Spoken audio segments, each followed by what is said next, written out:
ધરમપુરના પિંડવળ ગામે સર્વોદય પરિવાર ટ્રસ્ટ અને ગ્રામ પંચાયત દ્વારા ભવ્ય સમૂહ લગ્નનું આયોજન કરવામાં આવ્યું। વલસાડ જિલ્લાના ધરમપુર તાલુકાના પિંડવળ ગામે પરંપરાગત આદિવાસી સંસ્કૃતિ અને આધુનિકતાના સંગમ સમાન ભવ્ય સમૂહ લગ્નનું આયોજન કરવામાં આવ્યું હતું। સર્વોદય પરિવાર ટ્રસ્ટ પિંડવળ અને પિંડવળ ગ્રુપ ગ્રામ પંચાયત દ્વારા આયોજિત આ મંગલ પ્રસંગમાં કુલ 70 આદિવાસી જોડાઓએ વૈદિક મંત્રોચ્ચાર અને રૂઢિગત પરંપરા મુજબ લગ્ન ગ્રંથિથી જોડાયા હતા। વર્ષ 2007થી શરૂ થયેલી આ સામાજિક સેવાની સરવાણી આજે 2026માં પણ અવિરત ચાલુ રહી છે।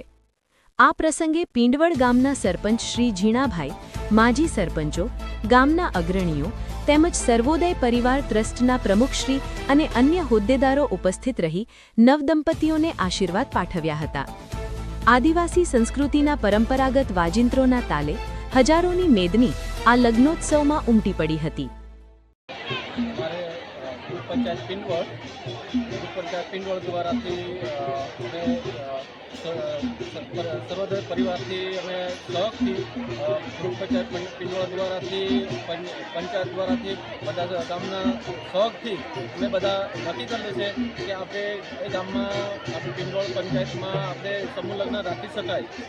એ અમે નક્કી બધા ગામના નક્કી કરે, સભ્ય નક્કી કરીને, ગામ પટેલ નક્કી કરીને